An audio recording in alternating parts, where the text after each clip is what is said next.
was that there is a requirement for the farmer to speak to someone personally to get their questions and doubts clarified. So we have set up a helpline number. When we talk to farmers, we are consulting and some of them go out and train. Shri Kiran Kumar Sadhguru, Replenish agroforestry.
Both of you are right now straight coming from the Valley for Rivers board meeting, which is mainly focused towards Cauvery Calling and also the Cauvery Calling consisting of various eminent people across the country, from across the country. Dr. was part of that. We have taken significant steps in the last 1 year. 2020, we have successfully planted 11 million saplings in farmers' lands by them.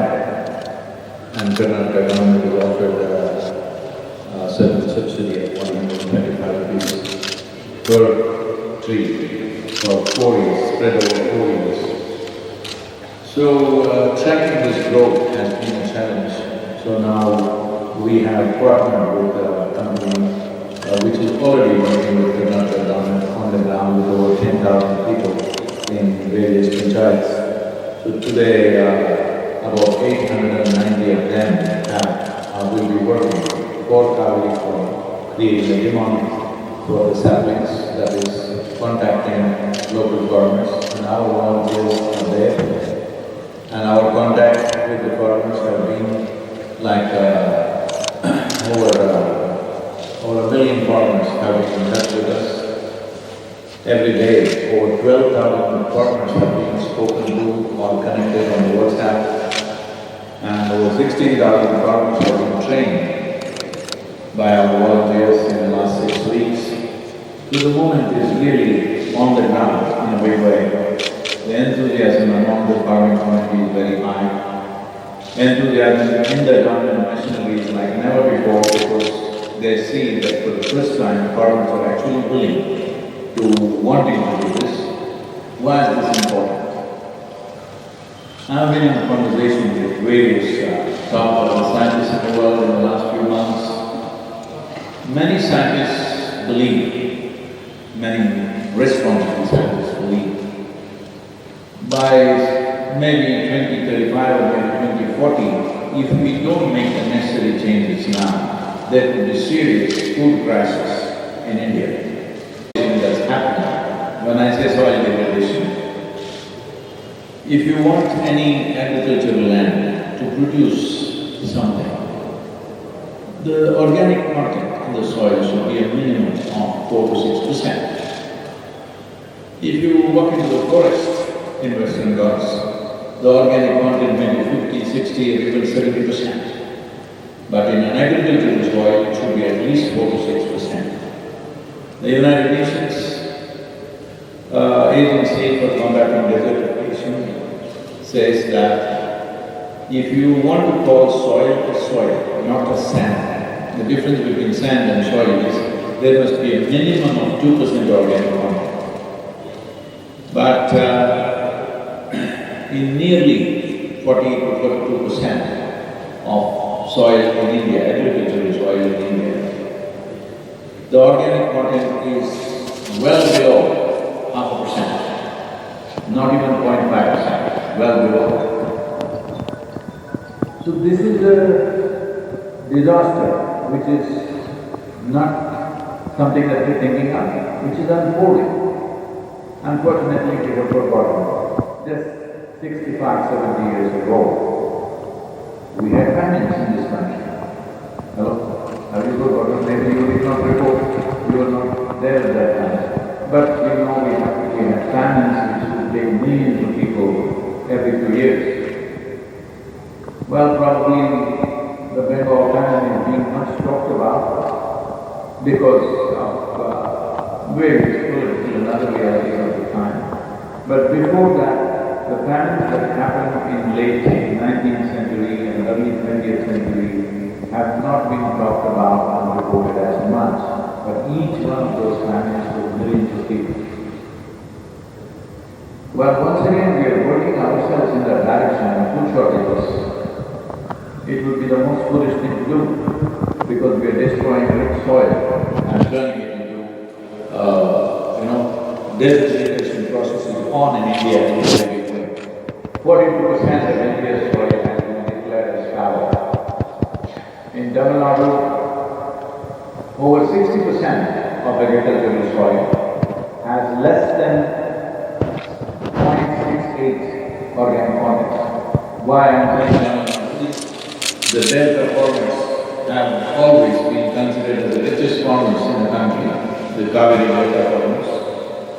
In delta, it is a culture that people don't refer to soil as soil, they refer to soil as tandam, that means it's gold. They never refer to soil as soil, they say it is gold. Because they were growing 4 crops in India. Today they are doing one, because over 5 months in a year, Cauvery is not even reaching the delta. When there is no river, where is the delta? Cauvery is drying 175 kilometers inland.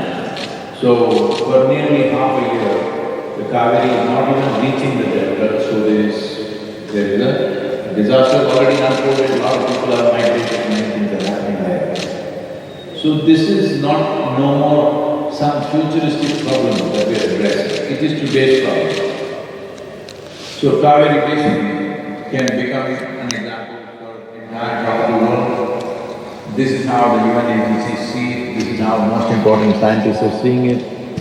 We have been in communication and have been traveling around the world to meet various important people to make this into a global process, but in our own land, where we've our blood is Cauvery, flowing in our veins. So, to bring this back, to enrich the soil, we need to understand this. There are no many problems. When it comes to environment, see, the people who live in cities unfortunately understand like this. Well, the air in Bangalore city is polluted. This is not an ecological problem, this is a civic problem. It can be fixed. Few policy changes and enforcement, your air pollution can be fixed. There is not enough water in Bangalore city. This is not an environmental problem, this is a civic problem, this can be fixed. Plastic covers are floating around in the city. This is not an environmental problem, this is a civic problem. This can be easily fixed. But the biggest problem is the soil. The soil degradation is something that you cannot fix in a day or two, not even 2 years or 5 years. If we start work now, it will take 15 to 20 years to really turn around. So, if we don't do this now, it will take probably much more. If soil degradation across the board becomes less than 0.5% in terms of organic content, people say it would take 150 years to fix that soil if you do all the right things. And we are not known to do all the right things. One right thing at least we must do, because bringing back organic content into the soil means you need the cooperation of the farmer. This is for the first time that the farmer is involved in ecological activity. We need to understand this because of the way things have been projected. Environmental problem means we are always looking at which industry. Yes, industries have done irresponsible things in the past, but that is not difficult to fix. There are laws, if there is proper enforcement, it will be fixed. But 84% of the land is occupied by our farmers. We have not guided them. They always knew how to do organic farming. It is only in the last 40 years we have reversed the whole thing and caused such a huge damage in just 35 to 40 years. A land which nurtured us for thousands of years, in just one generation we brought it to this. There is no other way to put organic content back in the soil other than the trees. There are only two sources, trees and animals. Well, the farmers have gotten used to the machines. The farmer has gotten used to ploughing the land with his tractor. You are not going to tell him to go back to bullocks and ploughing, it's not going to happen. It is like if we ask all of you for your work, don't use your vehicles, either cycle or run to your office, of course you won't do it, because all of us have gotten used to machines. So the farmer also has gotten used to the machines, there is no going back on that. So the only way to bring organic content on the land is the trees, tree-based agriculture. This is not an experiment, this has worked wonderfully well. Over 100,000 farmers have done this in the last 18 to 20 years, we have brought this about. Their incomes have gone up anywhere between 300 to 800%. The organic content has gone up manifold over. The water soak has improved, the carbon sink has happened, there is enough science to spell all this to you. So, this 83,000 square kilometers of Cauvery Basin, we want to ensure in the next 8 to 10 years, the organic content in the soil is such that it will hold water, it will bring nutritious food to us. Right now, the nutritional value of the food that we are growing has dropped so significantly in the last 25 years that many ailments are coming because of the chemicals we are consuming unconsciously. So this needs to happen right now, this is not for future generations, this is for this generation. Definitely future generations will benefit, but the problem is for this generation, not for future generations, because 2035, 2040 is not too far away. 2040 is not even 20 years more, and they're predicting food shortages, but we can reverse this. And the only way is by enhancing organic content in the soil, otherwise no soil. The very body that we bear is the soil that we walk upon, it's not different. So if this has to be well, this has to be well, there's simply no other way. So please, sir, if you can. By people who wanted to actually earn on an expeditious way, creating whether it is the fertilizer usage and excessive use of fertilizer on the lands, and also in the process of saying that this fertilizer will work well only when you cut off all the trees that you have on your agricultural land. In many ways, like Sadhguru mentioned, in the last 3 to 4 decades, drastic things have happened in the agricultural lands of the farmers, and the only way it can be reversed is by a systematic approach of bringing back the tree cover in that area. And what is being attempted here is a real plan which is going to work and which is going to make a huge difference, not only to this particular river basin, but as Sadhguru is also trying to interact with international agencies, UN agencies, they are also seeing that if this program succeeds, definitely it is going to become a model for the entire world. And already Government of India is also taking up similar activities for other rivers in the country. And what is required to be done has been initiated, and it is for us to make sure that we put in our efforts wholeheartedly and then make in the next decade a successful program out of this Cauvery Calling and bringing Cauvery basin to real fertile land and fertile soil. And it's in this way we should be really grateful and in many ways blessed, you can say, that a person of the the type of Sadhguru is leading such a thing, where it is not for any personal gains or anything, it's for the benefit of the humanity. And in this, taking the example of this particular Cauvery basin, where he himself has been living, is an excellent example, and we are all really blessed that he is leading this program, and we are sure with the efforts of people who are going to work on this, we will see the success in the coming decade. Thank you. Here. I'm Aisha from DD News. Sir, last time also you talked about Cauvery Calling. What's been the farmers' response so far? Because last time we saw some farmers had gathered here and they spoke about it. But now the pandemic kind of has taken back all the projects. How has this affected your project?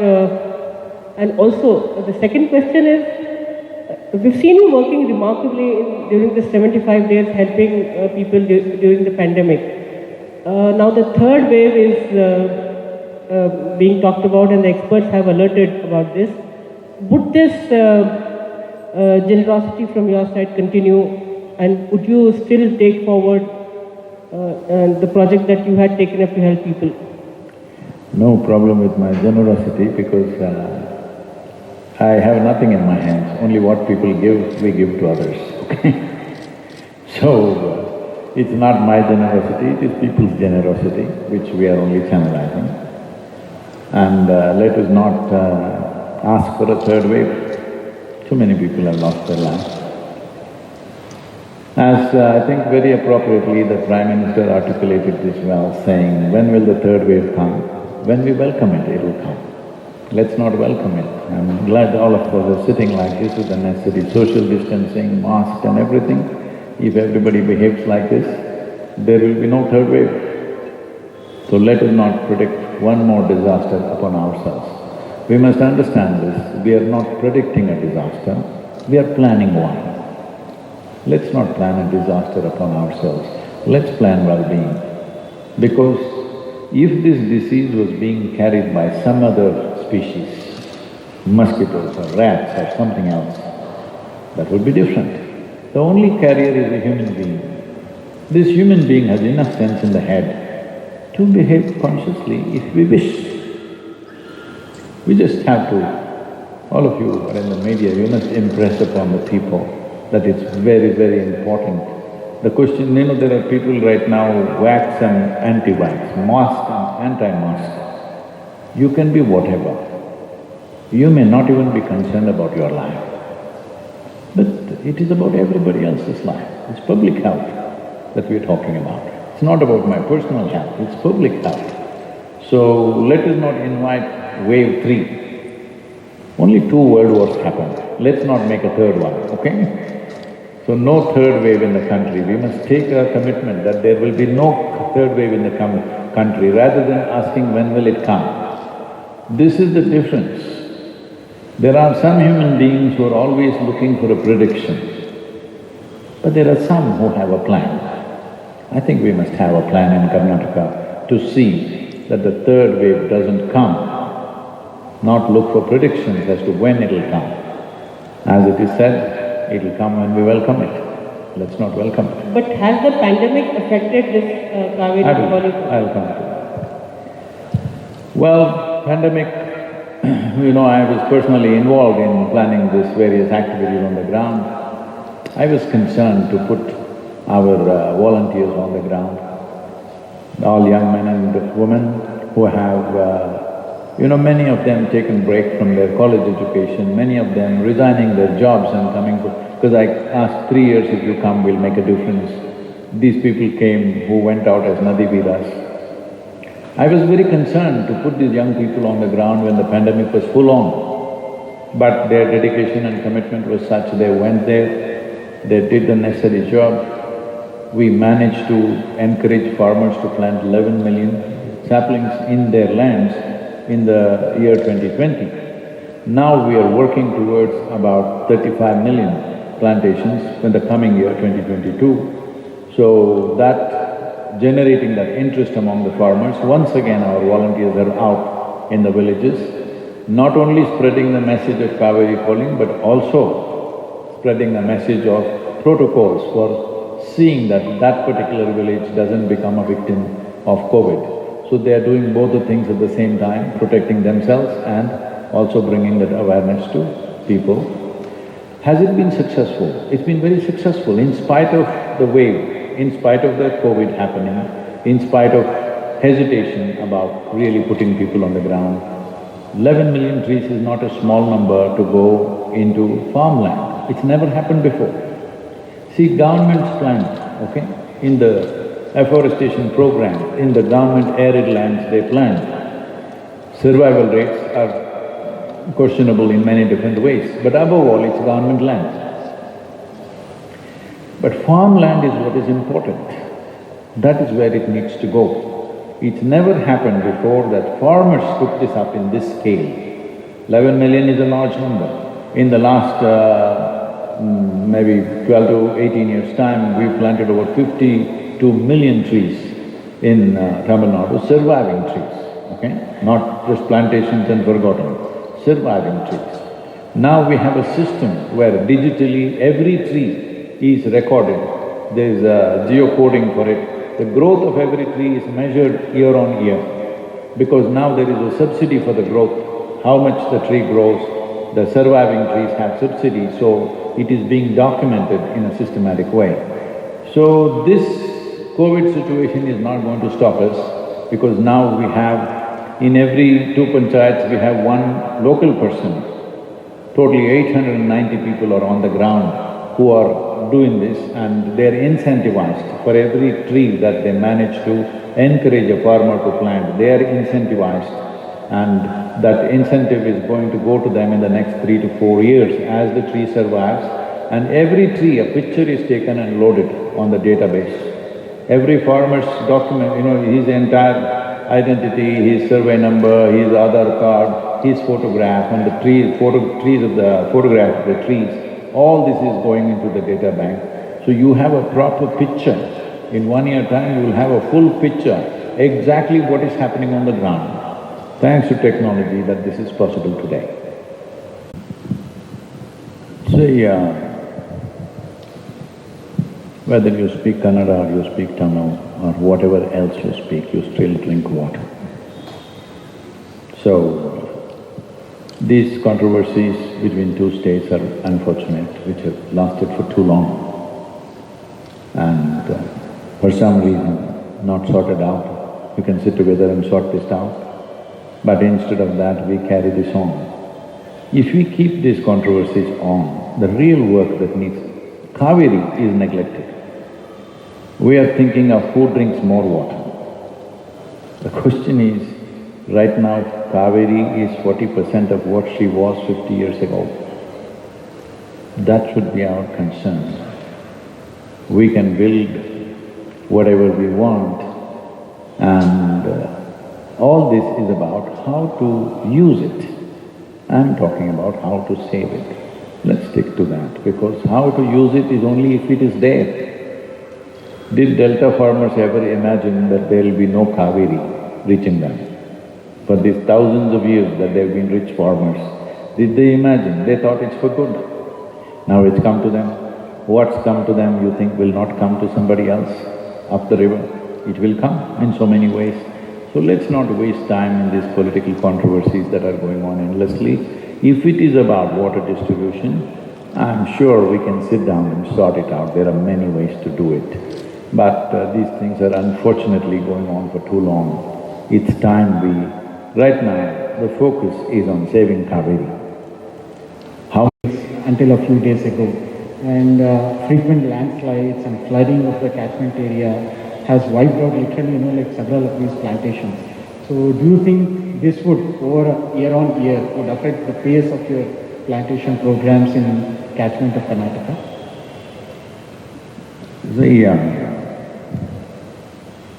There is very beautiful saying that traditionally it was said, only when Cauvery comes walking, she brings prosperity. If she comes running, she'll cause disaster.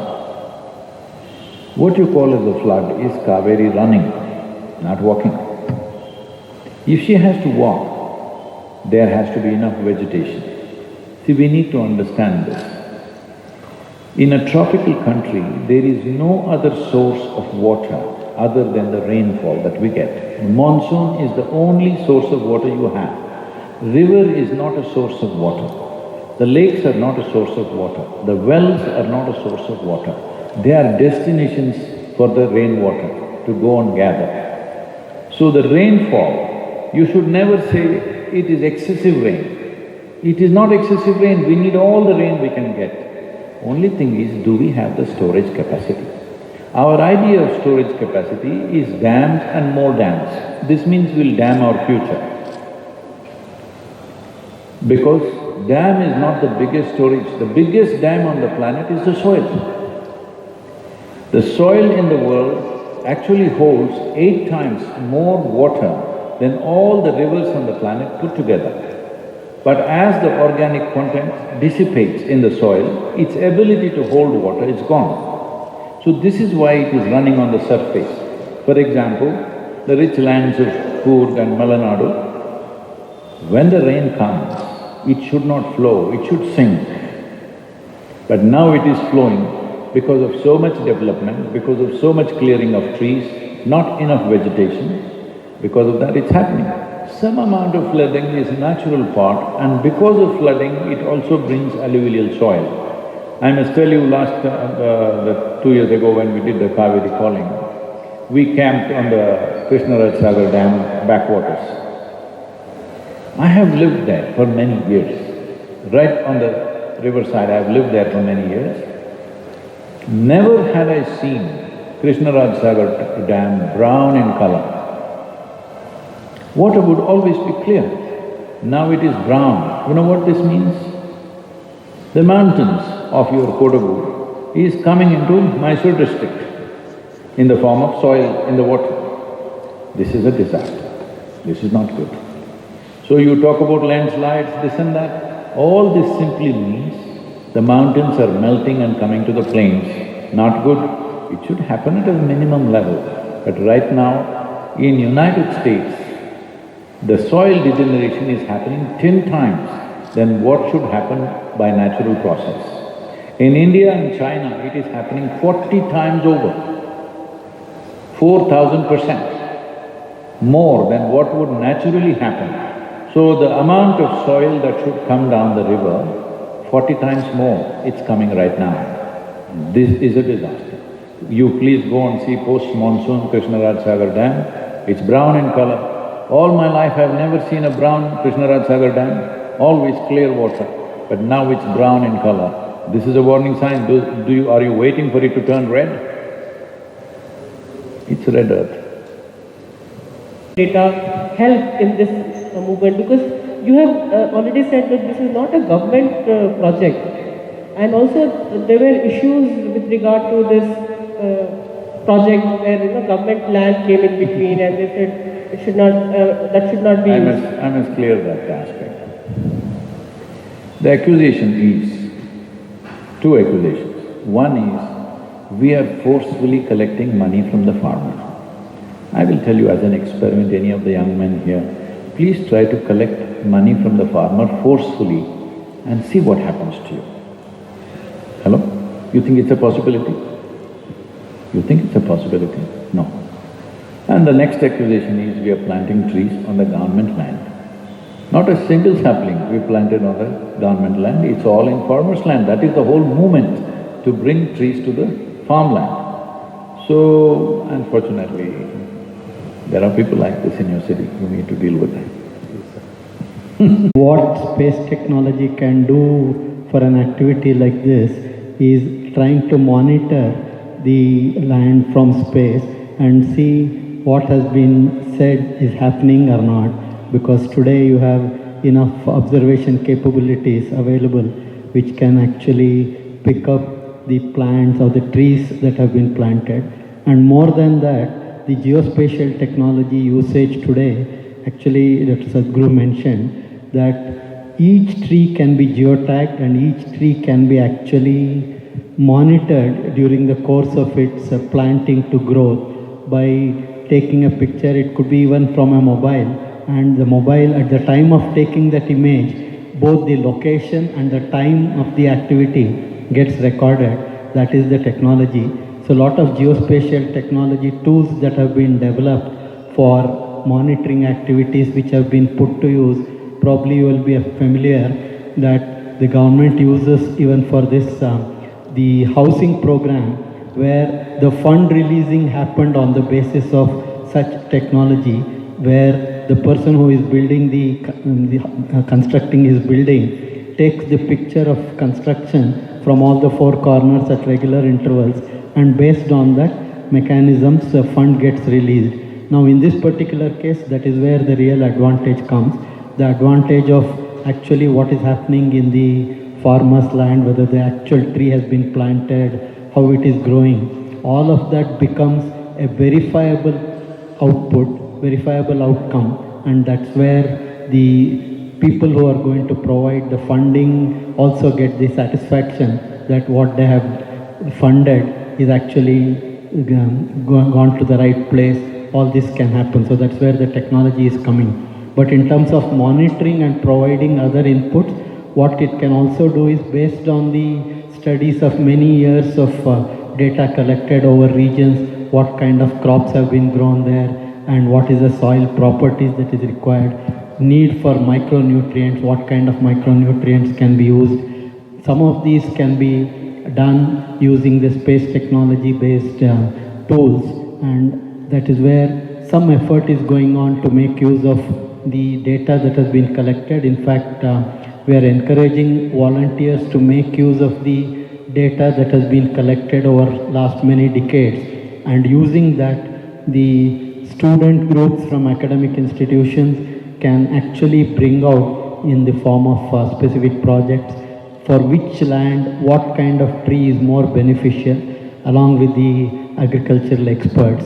So there are many ways it can be done. And the other thing is, like what was talked about, is the soil property itself. Today, by monitoring the soil from space, soil moisture content can be identified, though it's happening at a very coarse level today, but in the coming days that coarseness of the resolution will improve. So what improvements have happened on the soil properties can all be monitored from space technology based observation systems. Dr. Kiran Kumar. He will give you a milk you drink is the next thing.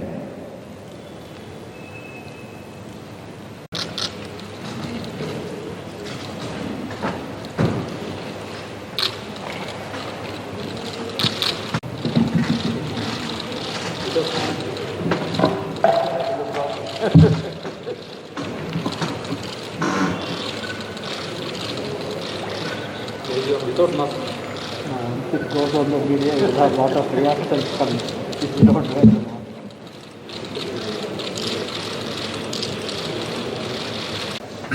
Namaskaram. Cauvery Calling as a movement has, in spite of the pandemic, has gone on successfully. Farmers have been responding in great enthusiasm, and the Karnataka government has been in full support, and also they have instituted a subsidy for every tree planted. And our volunteers, with their commitment and dedication through the pandemic, they have worked, and today it has come to a place that we have the necessary technological support from certain agencies, that every tree planted, every sapling planted, its growth is being recorded, and where it is, which survey number, which farmer, the pictures of the trees will be available, and there is also space technology which ensures that it is actually growing, and you can easily verify this. This is thanks to technology. This is the very first time that something like this is happening. Never before has it happened, an ecological movement supported by a large number of farmers, because they are the ones who occupy the land. If they don't make up their mind, if you do not make it profitable for them, no ecological movement will succeed, we'll be only talking about it. This is on ground, this is a grassroots movement, and farmers are very involved. Fortunately, the government is supportive and volunteers are full of fire, so this is going to happen. This year, we're going to multiply the targets from 11 million, probably 4 times over. Namaskar.